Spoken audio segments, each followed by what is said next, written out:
안녕하세요. 저는 경기도에서 거주 중인 33살 먹은 주부입니다. 32살 때 시집와서 남편이랑 분가해서 살았고요. 어느 날 남편이 어머님께서 돌아가시고 혼자 계신 아버님을 저희가 모시는 게 어떻겠냐고 갑자기 이야기를 하더군요. 어느 누가 갑자기 저런 말을 하는데 좋다고 할 수 있겠어요. 그 일로 남편이랑 많이 싸웠어요. 위에 형님도 있으신데 왜 우리가 모시냐고. 아주버님은 대기업을 다니고 계셔서 저희보다도 여유롭고 형편이 저희와는 정말 비할 수도 없을 만큼 좋습니다. 그 일로 인해 저는 남편과 끝도 없이 대화를 나누었고 정말 싸우고 붙고 거의 매일같이 싸웠어요. 그러다 하루는 남편이 술을 먹고 울면서 진심을 담아 말을 하더군요.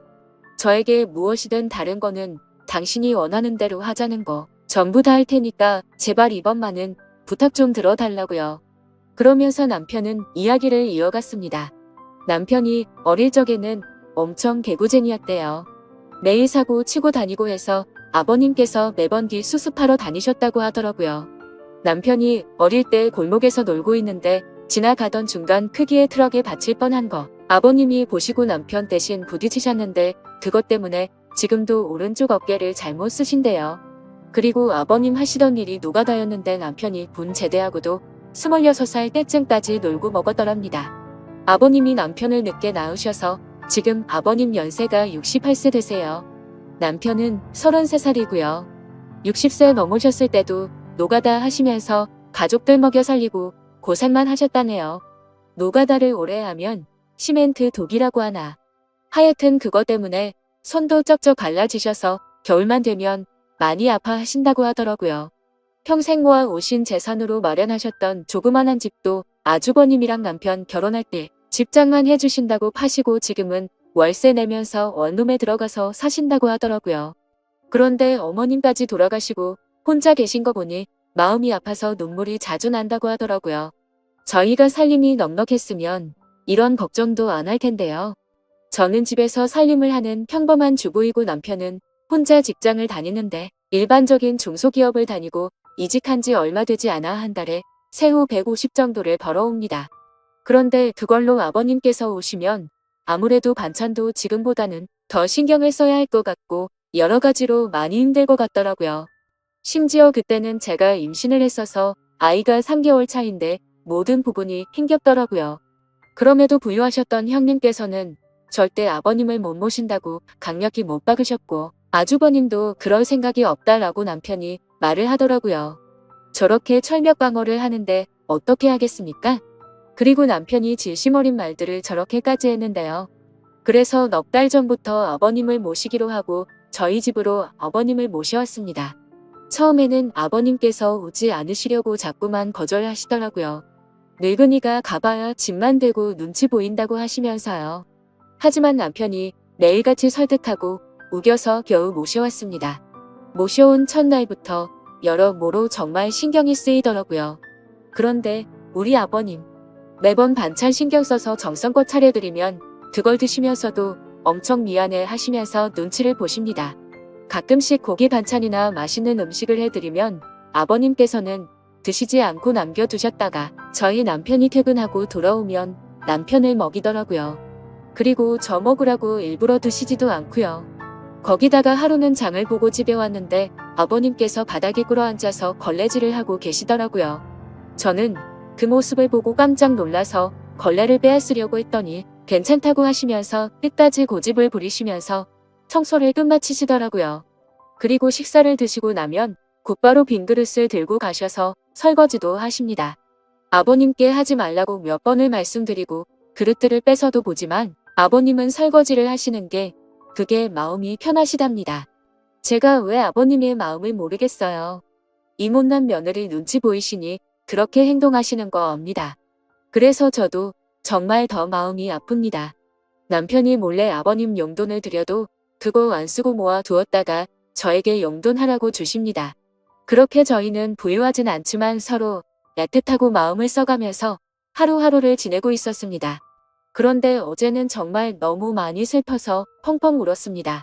아버님께 죄인이라도 된 듯해서 눈물이 왈칵 나오는데 참을 수가 없더라고요. 한 달 전쯤부터 아버님께서 아침에 나가시면 저녁 때쯤 들어오시더라고요. 어디 놀러라도 가시는 것 같아서 용돈을 드려도 받으시지도 않고 웃으시면서 다녀올게 하시면서 매일같이 나가셨습니다. 저는 그래서 그냥 집안에만 있으시기엔 답답하셔서 산책이라도 다녀오시다 보다 하고서 크게 생각을 하지는 않았습니다. 그런데 어제 장을 보러 슈퍼에 갔다가 아래층 주인 아주머니를 만나게 되었습니다. 그런데 그 주인 아주머니께서 제게 어렵게 말씀을 하시더라고요. 오다가 이 집 할아버지 봤는데 유모차에 박스 실어서 가던데. 이 말을 듣고 저는 상상조차 못해봤던 일에 깜짝 놀랐습니다. 네, 맞습니다. 아버님 아들집에 살면서 돈 한 푼 못 버시는 게 마음에 걸리셨는지 불편한 몸 이끄시고 하루하루 그렇게 박수 주우시면서 돈을 버셨더라고요. 저는 그 이야기를 듣고 장을 보다 말고 밖으로 뛰쳐나갔습니다. 아버님 찾으려고 이리저리 돌아다녀도 안 보이시더라고요. 너무 죄송하고 가슴이 아파서 집에 들어와서 정말 한없이 엉엉 울었습니다.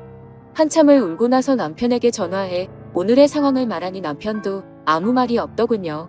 한참의 정적이 흐르고 남편은 일찍 들어간다고 말하고 그렇게 통화를 끊었고 남편은 저녁 5시 조금 넘어서 평소보다 일찍 퇴근하고 들어왔습니다. 남편도 마음이 정말 안 좋은지 표정도 너무 어두웠고 집에 들어오자마자 가방만 내려두고 아버님을 찾으러 나간다고 하곤 바로 집 밖으로 나갔습니다. 제가 정말 바보였고 한심한 며느리였습니다.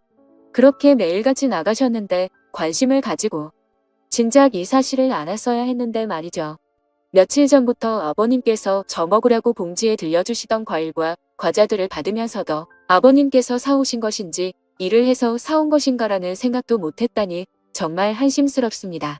못난 며느리 눈치 안 보셔도 되는데 그게 불편하셨던지 아들 집 오셔서도 편하게 지내지도 못하시고 매일같이 눈치만 보시다 불편하신 몸 이끌고 그렇게 일을 하고 계셨다니. 친정에 저희 아빠도 고생만 하시다가 돌아가셨는데 돌아가신 아빠 생각도 나고 해서 그렇게 저는 또 다시 한참을 펑펑 울었습니다. 그날따라 아버님 웃으실 때 얼굴에 깊게 패인 많은 주름들과 평생 고생을 하셔서 손목에서 갈라진 피부가 자꾸 눈앞에 아른거리고 생각나면서 너무나도 죄송한 마음에 남편이 아버님이랑 들어올 때까지 울고 있었습니다. 남편이 아버님을 찾아 나가고 1시간 정도 좀 넘어서 남편이 아버님을 모시고 집으로 들어오더라고요. 아버님 들어오시면서도 제 눈치를 보시면서 뒤에 끌고 오던 유모차를 숨기시는 모습이 왜 그리 마음이 아플까요? 오히려 죄송해야 할 건 저인데요. 아버님께서 미안해하는 듯한 그런 모습이 가슴에 남아서 지금도 이 글을 적는데도 마음이 너무 아픕니다. 저는 아버님의 모습을 보자마자 아버님께 달려가서 죄송하다며 손을 꼭 붙잡고서 또 펑펑 울었습니다. 그러자 아버님께서는 매일 나 때문에 밥 차리느라 고생도 많고 편하게 있지 못하게 해서 내가 정말 미안하다면서 제 얼굴을 보면서 손을 꼭 붙잡아 주시면서 말씀하시는데 저는 눈물이 멈추지 않았습니다. 저는 그날 아버님의 손을 처음으로 만져봤습니다. 평생을 고생하시면서 지내온 아버님의 손. 심하게 갈라지신 손등과 굳은 살 베일 손에 마음이 너무 아팠어요. 방 안에 모시고 나서도 죄송하다며 그렇게 펑펑 울었습니다. 아버님 식사 챙겨드리려고 부엌에 와서도 요리를 하고 있는데도 왜 그리 눈물이 그치지가 않던지. 남편은 아버님께 다시는 그런 일 하시지 말라고 말했고 앞으로는 제가 더 열심히 일해서 벌면 되니까 그런 일 하시지 말라고 아버님께 확답을 받아냈습니다. 그렇게 이야기를 끝마치고서 3명이 오순도순 모여서 함께 저녁을 먹었습니다. 밥을 먹는데도 아버님 손을 보면서 자꾸 가슴이 아프더라고요. 오늘은 어제 일도 있고 해서 남편이 연차를 내서 쉬는 날이었고 저는 아버님 모시고 시내 나가자고 남편에게 얘기를 했습니다. 그렇게 저희는 다 같이 시내에 나갔고 날이 좀 쌀쌀해져서 아버님 잠바 하나랑 신발을 샀습니다. 한사코 괜찮다고 하시던 아버님께 제가 말씀을 드렸습니다. 자꾸 그러시면 제가 아버님 눈치 보여서 힘들어요 이렇게 말씀드렸더니 아버님께서는 고맙다고 하시면서 받으시더라고요. 그리고 집에 아버님 심심하실까봐 케이블 TV도 신청했습니다. 아버님께서 스포츠를 좋아하시는데 오늘 야구방송이랑 낚시방송 보시면서 너무 즐거워 보이시더라고요. 조용히 다가가서 아버님 어깨를 만져드리는데 보기보다 정말 왜소하시더라고요. 제가 꽉 잡아도 부서질 것만 같은 그런 아버님의 어깨. 지금까지 고생만 하시고 자식들 뒷 바라지 하시느라 평생 헌신하시면서 살아오셨던 아버님의 그런 발자취들이 느껴지면서 저는 또 마음이 아파왔네요. 남편한테 말했어요. 저 평생 아버님 정말 친아버지처럼 생각하고 모신다고요. 비록 지금은 아버님께서 불편해 하시지만 언젠가는 친딸처럼 생각하시면서 대해주실 때까지 정말 잘할 거라고요. 마지막으로 아버님, 앞으로는 제 눈치 안 보셔도 돼요. 제가 그렇게 나쁜 며느리 아니잖아요. 아버님의 힘드신 희생이 없으셨다면 지금의 남편도 없잖아요. 그랬다면 지금의 저와 뱃속의 사랑스러운 손자도 없을 거예요. 저 아버님 싫어하지 않고 정말 사랑해요 아버님. 그러니 항상 건강하시고 오래오래 사셔야 돼요. 그리고 2번 다시 그렇게 일 안 하셔도 돼요. 저 허리띠 쫄라 매고 알뜰하게 살게요.